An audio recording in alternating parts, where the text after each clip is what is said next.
Howdy there, folks. How are y'all doing? My name is Reese, and today we're going to be covering some of the things that got cut out of last episode because the audio went mysteriously missing, which, by the way, I've changed my audio settings. I talked about it last time. I've done it. I've adjusted the compressor a bit. It's very technical. I don't want to go into it. I have this channel strip that I've had like the same settings dialed into for a long time, been mostly happy with, but I am kind of going through a phase where I'm like, I need to change some things. So I've made some adjustments. Comment down below. Let me know how it sounds. The channel strip I'm using is the Art Voice channel. It has a USB output, and that's how we get sound into the computer. And that seems to be the component that is failing, is the actual USB part of it. Occasionally, I don't think it's the computer, because we have basically an entirely new computer since we had these problems with Assassin's Creed Odyssey last year. Completely different computer, and we're having basically the same problems, so I don't think that is our issue. I'm assuming it's just something to do with the audio interface. I think if you turn the output gain too high, for some reason it drops, because it's usually when I fiddle with the output gain that we start having problems, when it goes above 10 dB. I don't know why. That makes absolutely zero sense, but that's the one common denominator between all the audio faults we've gotten, so I'm giving it one last shot, and if we end up dropping audio again at any point in the future, I'm going to go fish around in my closet. I'm going to get out the Scarlet Mono, and I'm going to go from the channel strip. I'm not getting rid of it. It works fine. It seems to be like the actual digital output going into the computer. It has an XLR out. I'm going to go from that into the Scarlet Mono, or is it the Scarlet Solo? Probably Scarlet Solo. Mono would make a great product name. Brings up too many bad memories of high school and not sharing drinks with people. Get the Scarlet Solo. We're just going to say that's what it's called. I'll run it into that, and Bob will be your uncle. I don't know how that's going to sound. We're doing lots of experimentation, but we lost some audio last episode. That's what I'm getting at. So today I'm going to be showing you sort of what you might have missed during that. And also, look what I did between episodes. I finished the encasing. You can't tell that it's 3 thick because you can't see the frames on the middle pieces there, but trust me, it is. And I built a door system. So these are actually the reinforced stones, which are the same as the glass. The recipe's a little bit different. If you look up reinforced stone, it is stone and a single advanced alloy, which actually makes it quite a bit cheaper than the reinforced glass, but you couldn't put the door on the reinforced glass, and you couldn't put buttons on the reinforced glass, so I made the reinforced stone, and the way I've got the doors configured here is they are staggered, so at any given time, there's at least a minimum of 2 reinforced blocks between the inside and the outside of this thing, right? So 3 here, right? Like if we go in this room, you see there's one. Oh, I forgot this spot. Okay, well there we go. 3 there. Is this spot good? Yes, okay. 3 all the way around, but then right here there's just this one gap, and we've obviously got a block here, and we've got a block here. So instead of having just like a straightaway for explosions to get out, they have to go through the door and then through this block. That was my thinking on that. That's how we got to this point. Now, I did throw the video from last episode into the editor, and I took a look around to try to figure out what exactly went missing. And I think that it was mostly this stuff, me playing around with this stuff and talking about this stuff, so we're going into more detail about that today anyway. The plan was to get this reactor running and see how much power we could pull out of it without melting things. The other thing that didn't get covered was this bad boy here. This is the Advanced Information Panel, which is from a completely different mod that we found out about last time. What was it called? It was called Nuclear... Here it is. Nuclear Control 2. This is the Advanced Information Panel. There's also... I think you can... They don't have to be directly next to the machine, and in fact, let's try moving it so that I can verify, because we didn't do this last time, but I think we just take this bad boy, and you can make an extension for it, so you can put it like super far away if you wanted, but if we wanted to, we should be able to put it there and put in our card. Yeah, look at that. Okay. I want to reconfigure it, though, so that the screen is white. I like the look of that a little bit better than green, and now when we turn on our reactor, which we still have to do by walking inside and flipping a switch, but when we do, we get information on that screen. Now, you'll notice just then that I put in this reactor sensor card. That's sort of the key to all of this. So this is the recipe for the Advanced Information Panel. It's pretty cheap. You know, lime dye was the thing that I had to make to get this thing working. which is just cactus green and a bit of bone meal. But once you get that built, you then got to build yourself a digital thermometer, which is refined iron, glowstone, electronic circuit, nothing super fancy there. And then you take that digital thermometer, not thermometer, thermometer. It's the same word. I'm doing a gag. I don't need comments. Add the frequency transmitter and some paper, and that'll give you a remote sensor kit. You then take that remote sensor kit, and you go to your reactor, and you right-click any part of your reactor. I did the top piece. You right-click it, and it transforms from this to this reactor sensor location card. You then put that inside of your... Oh, gosh! I got stuck in the door there for a second. Put that inside of your advanced information panel, and it'll give you advanced information about your reactor. It's pretty cool. It's pretty cool. Now let's talk about reactor cooling and power and all of that, and let's get rid of all this. Let's look up industry. That's not how you spell it. Industrial craft. There we go. That's the ticket. And what we want to look for is uranium cells and the various ways to cool them. So heat vent cools the reactor and the components around it. And you've got an advanced thing that does the same thing but more. This will cool components, but not the actual reactor itself. And then somewhere around here, you've got, I think it might be the overclocked heat vent. I'll need to double check. I've got the wiki open over here so I can keep track of this stuff. It moves heat from the reactor, but not from the components around it. So it's sort of the opposite of the component heat vent. The reactor heat vent does the same thing, but... I think that it does it at a more reasonable rate. Like the thing with the overclocked heat vent is that it'll draw more heat to itself than it can dissipate, meaning that it can potentially burn itself up if you don't surround it with other things to cool it. There's also heat exchangers and condensators and things that I don't quite understand at this current moment, as well as heating cells, but I don't know what you'd want to use that for. No idea. There's also coolant cells, but those run down over time. So you're kind of better off if you focus on these types of devices, like the heating vents, because they will not wear down over time. Now, when you turn on the reactor, which we will do right down here, you notice they look like they're taking damage. That's actually just them absorbing heat, and in a perfectly balanced system, they wouldn't do that. They would be able to intake and output the same amount of heat. Now, these component heat vents, like I said, these are taking heat from components around it, like the uranium cell, as well as heat from the reactor itself, and dissipating them, but it can absorb more heat than it can dissipate. These take heat from components around them, like our advanced heat vents, and dissipates it, but doesn't take heat from the reactor. So you can see how you can kind of build up a network in here of these things in various grids to various degrees of effectiveness. Now, let's turn this thing off. Oh, actually, let's go outside and I'll show you what this thing looks like. It's not on. Why are you not on? Hit the power button. Now it's on. You can also have it set up to only be on when there's like a redstone signal and all of that stuff. We'll just leave it turned on for right now. And it's Reactor W. No, thank you. Fix that. Thanks. So as you can see, we're outputting a massive 60 EU per tick, so that's not a whole lot. But the way that the energy cells work, and in particular, we've got a quad energy cell in there. Each individual uranium cell will output 5 EU per tick, electronic units per tick.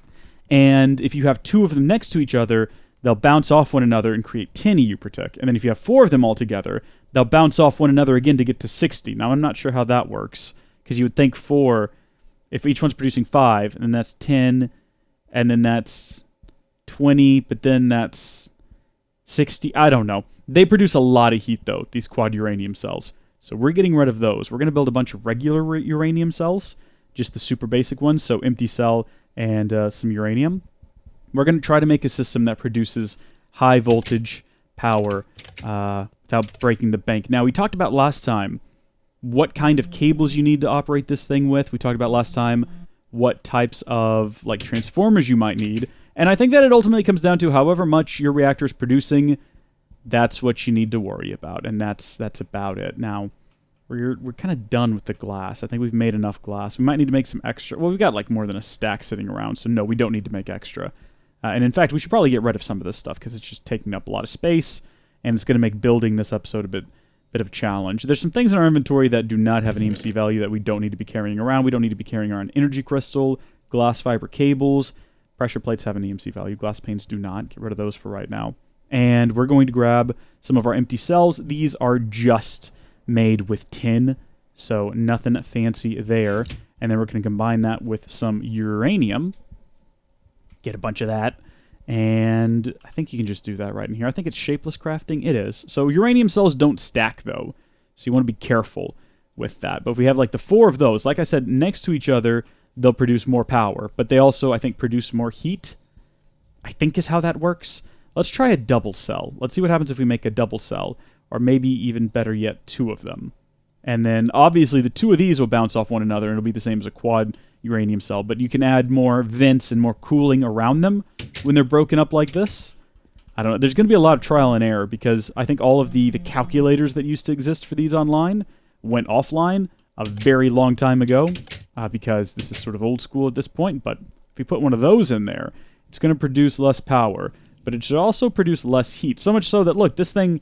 There's not even enough heat for this one to pull off of over here. And are these...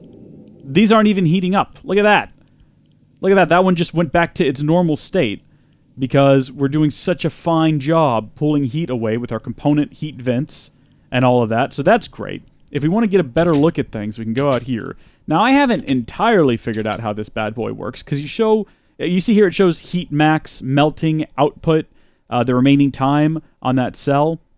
You'll notice what it doesn't show is the actual temperature of the reactor right now, even though heat level is an option. It doesn't actually let us... melting temp, time to cycle end. I don't know what any of this means. No clue whatsoever. We want to probably turn off... What if we turned off max heat and we turned off the melting temp?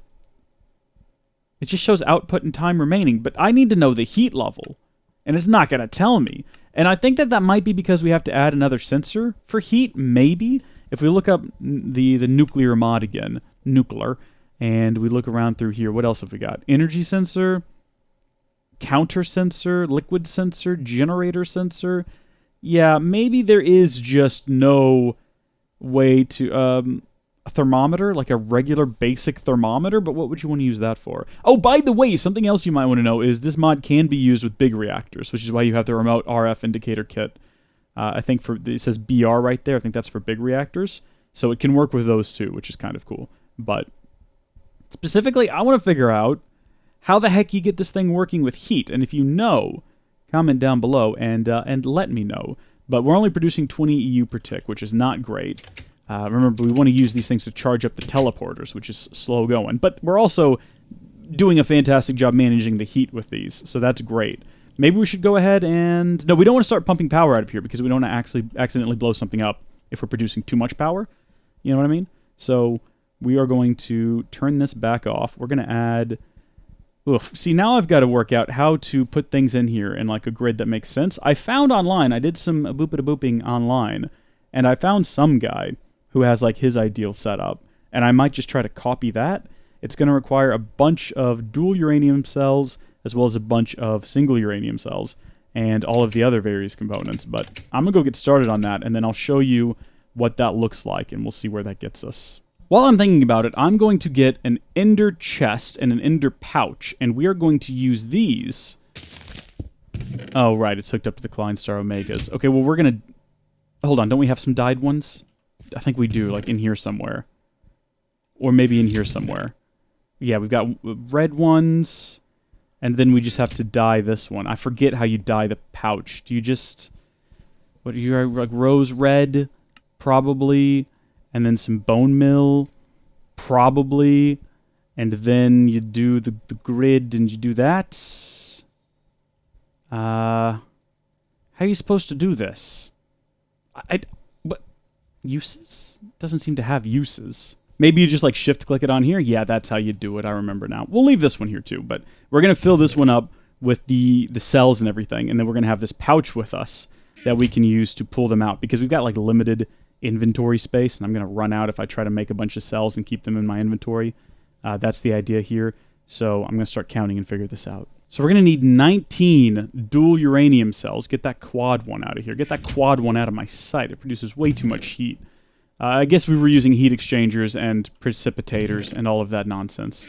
Might work out better. We're going to need 19 dual uranium cells. Did I ever show how to do the copper plate things that we're using? These are the dense copper plates. I forget what was in last episode and what ended up not getting captured because of audio issues! It's 8 inside of a compressor. And what I did was I threw a hopper up here and I filled it up to just get it going. And honestly, I grabbed too much there, but whatever. 6, 7, 8, 9, 18, 19. I said 19 earlier, right? I think we need 19 of those, and then we need 1, 2, 3, 4 regular cells. So, yeah, I think we got everything we need now for 4. Except for the actual, vents and coolers and all of that stuff. All right, so I got what I needed. I think it's 19 double cells. And, oh, I forgot we already had a couple of double in here, so now we have, like, too many. This thing is turned off, correct? Yes, good. I think you have to... Nah, I'm sure we can just start taking them out. I'm sure it won't be a problem. Let me see if I can get it configured like it is in this picture here. Okay, now if you wanted to blow up your world, you could turn this on right now and kiss all your hard work goodbye. We don't want to do that for obvious reasons. What we do want to do is figure out where... actually, I think that's all of these component heat vents we need. I think all the rest of this space is going to be filled in with the advanced heat vents. Or regular heat vents. I can't tell what's being used in this picture because I'm using a resource pack and everything is different. We'll find out. All right, now I did say 23 when I counted to myself earlier, but it's entirely possible that I got that count wrong and I don't have enough. I'm going to feed them in there and see what happens, though. I wonder if I can just... Yeah, I should be able to just shift-click them in there because they should all go exactly where they're supposed to go, and oh my gosh! It's exactly correct! Alright, well, according to the picture that I saw, this is the best way to do it, so... Let's turn it on and see what happens. Alright, there we go, so it's on. And what we want to see is these things are obviously going to turn green and start absorbing some heat. But we want to see them not absorb so much heat that they catastrophically start to deteriorate and then fail at a faster pace than their... Oh my gosh, it's happening. It's literally happening even as we speak. I think the problem is what I'm looking at here. We got some advanced heat vents that are not transferring their heat to the component heat vent, or maybe the component heat vent isn't able to absorb enough of the heat. How much power are we outputting? That's the real question. This is where I regret moving this thing out here, but here we are. 400 EU per tick. Not bad. Not bad. I don't know what else we could change here. I feel like the one thing we want to avoid at all costs is these getting completely deteriorated, because then these are just going to heat up exponentially. So we should probably kill the power and take another look around at what we're doing here. Alright, so I just took another look at that website, and it looks like the setup they're using is not using the advanced heat vent, it's using the overclocked heat vent, which requires that we build a reactor heat vent, which is requires a regular heat vent, which means we just made a whole bunch of advanced heat vents for no reason whatsoever. Feels bad, man. Feels real bad. Of course, I've got another idea on how to make this thing work without overheating. It's an idea that's going to produce much less power, but I'm sort of at a position right now where I just want to get this thing running so we can actually, run cables around and do all of that fun stuff. So we're going to stand down here and we're going to make a few stacks of empty cell. Oh, too many empty cells. I've made a mistake. Didn't mean to make that many. This is a major oof on my part, especially when you consider the fact that uranium cells, they don't stack. Let's just throw these in the ground for now, then. That's what we'll do. No issues there. Just keep tossing them down and create a bunch of these. And then everywhere where we had a double, we're going to put a single. Is this as good? No, but it'll also produce less heat. And remember, the goal right now is to just get the darn thing working. So how are we doing? Oh, they're handling this much better. So much better. Some of them are still getting pretty warm, but we'll keep an eye on it. And if we head outside now, how much are we producing? 115. So from 400 to 115. less than ideal. Is this thing still configured to work? Oh, it's still pulling them out at a pretty reasonable rate. So, yeah, that's still going. Maybe it's just processing so quickly you can't see it happen. What are we at, 44 here? I mean, I could just sit here and wait for it to go to 45, but I think it has to be working right now. Otherwise, it wouldn't be moving items around. Right? I don't care. I just put them in there to get them out of my inventory. Whether or not they get turned into anything, I don't really care, as long as they're just not taking up space in the world, because they can't be condensed, and I don't want to build long-term storage for them. So, yeah, by all means, you go do your thing. The final step in all of this is moving some diamonds and some redstone and some glass up here and making a bunch of glass fiber cables to make our cable runs, because the whole purpose for building this thing was to have something that could supply consistent power to these teleporters that is not also pulling from the city's power grid, even though it's sort of proven itself not to be an issue. Still, how are we doing? How are we doing right now? Still outputting 115. This is the longest I've left this thing running. Let's see how long it's, look, they've actually cooled off since the last time we were here. It was at 417.04 last time. That's how I'm determining how hot they are, is every time they get hot, this meter goes down, and that means it has to swap out the image for a different one. So the actual item number is 4170, and then as it starts heating up, it changes to like 4170, colon 1, 2, 3. It was at 4 earlier, it's down to 3 now. And we're going to pipe energy out the bottom of it, so we're going to need to move that. I don't know why we ever had it there to begin with. Now I get to show you the cool hole I put under here. And put that back on there and turn it back on. And yeah, glass fiber cables will work because we're not producing all that much power. So it's going to go down there, and it's got a block underneath it. So it's going to at least have, again, everything has at least one layer of blast proofing on it. It's going to come out to here, and this is going to come out and run along out the side like this. That's why I had that there. Boom, power's coming out. Now we got to run it over yonder, and we're going to do this just sort of along the ground here. Where is the actual... Okay, so it's over there, so this is going to have to come around like this. That's fine. I'm not going to run any of this behind the walls or underground, because the entire purpose of this basement area was to be messy and full of cables and wires and machinery and whatnot, not particularly look good. I mean, not look bad, obviously, but not look good either. So this is now getting a consistent 115 EU per tick plus whatever it's getting out of here. Let's break something. Let's break this, because that's the easiest to replace. And let's do some teleporting. And we'll see how well this... Look at that. Look at that madness. So that's probably consumed quite a bit of power. But look at that. It's charging all the way back up by itself. With very little... Okay, let's see how much faster it is when I actually hook it back into here with the RF. No perceivable difference as far as I can tell. This is sending through power. This might actually... Oh, look at that. So, I mean, this is only outputting 355 EU per tick anyway. So, I mean, once we get this thing up and running at full potential, which, you know, in order to do that, I have to go through and replace all 28 or however many it was advanced heat vents with different kinds of heat vents, so who knows if we'll ever actually do it. The idea is we got some redundancy. Even if something happens to the RF, we've got EU being produced now. And we want to run that up top, too. So we will go up to our... Please disregard that sound. I guess we can plug it in right there, can't we? That'll do just fine. It's going to hook into that. I don't care. I don't think it hurts anything. I don't think there's any way to turn that off or get rid of that unless we put like a facade there. But even then, I don't know if it could share a space with the cable. There's no way. It doesn't matter. It doesn't affect anything. It doesn't hurt anything. If I really cared, I guess what I could do is I could make a second cable run over here instead. And then I could get rid of that first one.